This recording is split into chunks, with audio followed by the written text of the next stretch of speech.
sa lahat. Magandang umaga, magandang hapon, magandang gabi.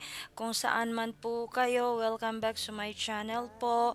And if you're just new here, please po, paki-subscribe naman po, paki-like and share na din.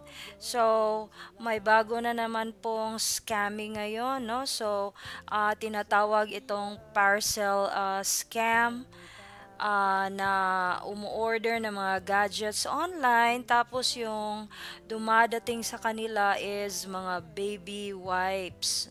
Okay, so let's watch this one kung ano nga ba itong parcel scam na ito na bago na naman, no? 800 pesos ang binayaran ng lalaking ito para sa in-order online na dashcam. Yun nga lang, laking dismaya niya dahil ang dumating na package, baby wipes ang laman. Ang siste, hindi lang siya ang nabiktima ng ganitong modus. Baby wipes din kasi ang ipinadala sa customer na si Rex Lauron. So ito na naman ang bago ngayon, no? So baby wipes na naman. Yung nabalitaan ko before, pag nag-order ka, yung dumating sa iyo parang mga cartoons lang. Ngayon baby wipes na naman. Matapos umorder ng speaker na may microphone sa isang online shop. 600 pesos pa naman ang binayaran niya para rito. Madalas daw na madali ng ganitong scam ang mga umu-order ng gadgets online. Isa na riyan si Cholo Telan na earphones naman ang binili. Base sa shop na pinag-orderan niya, manggagaling pa raw ito sa abroad. Tapos yun, ang mahal ng binayad ko, around mga 700, gano'n. Tapos, ano mating baby wipes, parang nagulat ulit. Tapos ako, parang nanginayang ako, bakit gano'n? Parang nagbayad ako ng sa sarili kong budget, tapos baby wipes dumating. Isa pa sa mga naging problema ni Cholo, mas mahihirapan siya sa pagbawi ng perang nawala dahil sa automatic linking ng kanyang online payment. Kaya abiso niya sa iba pang mga o-order online. So advice ko talaga sa mga nag-online shopping is to cash on delivery na lang, di ba? Para hindi rin nasasayang pera niyo, para alam niyo kung saan napupunta talaga yung pera. So ayun, no? So i-cash on delivery na lang po natin kesa sa magbayad tayo online, 'di ba? Kasi nga nati-check mo yung parcel mo pagdating kung yun ba talaga ang in-order mo. So masasayang yung pera mo na binayad kung ang dumating is hindi yung in-order mo.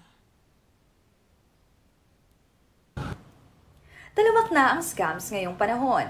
Kaya naman ingat-ingat sa pag-online shopping. Dahil baka ang regalo mo sa Pasko, maging baby wipes na pamunas ng luha mo. So ayun nga po, no? So ingat-ingat po tayo palagi, no? Kasi nag-upgrade na din yung mga ano natin, no? Yung mga scammers natin. Talaga naman, no? Yung iba wala talagang magawa sa buhay. Kasama si Mobile Journal, Amy Atienza. Aba, Amy, linawin natin, yung mga natatanggap ng mga bumibili online na baby wipes, hindi naman gamit. Pagka dumadating sa kanila, bago ito. Yes, Pops J. Linawin lang natin yun, no? Gamit. Ay, hindi pa gamit. Oh, hindi pa yung gamit. Mga baby wipes na pinapadala. Pero nakakatakot dito, Pops J, kasi sa mga baby wipes na pinapadala, hindi siya galing sa iisang store lang. May iba't ibang online shops talaga na ganito na yung ginagawa at nagiging siste nila ngayon papalapit ang holidays. Amy, pare-pareho ba ng binilhang online shop itong mga nakakatanggap ng baby wipes imbis na yung mismong gadget na in-order nila? Ito, Pops J, nakita natin online, no? Merong isang shop talaga na pinupuntirya nila, kumbaga kinu-call out talaga nila kasi ito yung nagiging sistema nila. Pagdating dito sa baby wipe scam, pero dahil nga meron ding ibang mga bagay na, may ibang mga shops na nagbebenta rin ng mga gadgets, hindi naman daw maiiwasan na ganito din ang gawin nila. At yun nga, madami-dami ng shops ang gumagawa ng ganito, Pops J. Amy, paano raw ba sila nahihikayat na doon bumili sa online shop na yon? Scammer pala. Actually, Pops J, kasi nung una, maganda naman daw yung reviews dun sa mga store. Ito lang ang nakausap kong si Cholo. Sabi niya naman daw, nakita niya na 4 stars naman daw yung shop which is okay naman for review ng isang earphones, and especially kasi nga nag-aaral pa daw siya bilang kolehiyo, talagang on a budget siya. Pero yung quality din kasi, Pops J, yung nakita nila na naging review para sa mga shops na ito. At yun na nga, nahikayat sila na bumili ng mga gadgets. Pero ngayong kalaunan nga, itong mga past few days talaga, Pops J, marami ang nabibiktima na itong baby wipe scam. So ayun nga po na may iba naman talaga na yung mga shops na iba is parang sinusuhulan lang nila, or parang may mga customers kumbaga sila, no, at nagre-rate doon sa store nila, parang ganun, parang di natin alam, kamag-anak lang or sila-sila lang din, no, ang nagre-rate doon.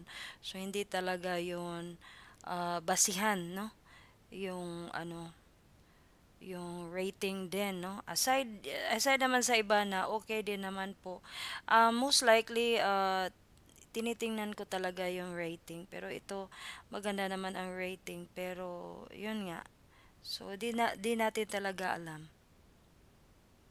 Alam mo, yung presyo, may naalala ko kasi siguro a few months back, Amy, no, nag-order din ako online at mali yung dumating sa aking napakalayo dun sa in-order ko na hindi naman gadget, pero gamit ito na nagkakahalaga ng 650 pesos.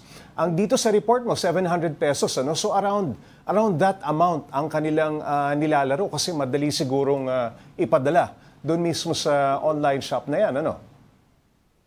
Yes, Pops J, kasi yun din yung mga bagay na nagkakalaga ng 500 to 700 pesos. Ganun Oo. din kasi madalas yung bigat ng gamit. Pero Pops J, ito nga nakwento din sa akin ni Cholo na meron nga din daw siyang kilala na 3,000 naman daw ang na-scam sa kanya dahil naku, nga din laki. dito sa baby wipes. Pero yun nga, unfortunately hindi natin nakausap, pero ayun, 3,000 pesos Naku. nga daw yung na-scam sa kanya. Yung mga nabiktima ng scam na ito, Amy, ano na ang ginawa nilang aksyon para mabawi yung kanilang binayad? Sayang din yun.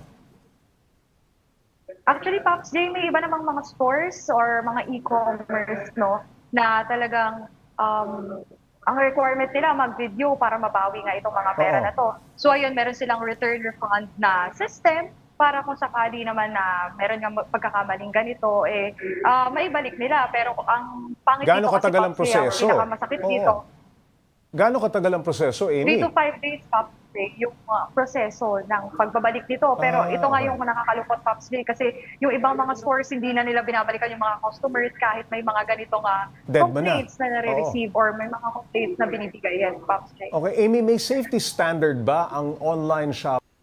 Yun ang nakakasad, no, yung iba hindi na bumabalik sa sa mga customers nila, no, so nakakaano talaga, no, nakaka-alarma. Shopping platforms para hindi mabiktima ng modus ang mga customer?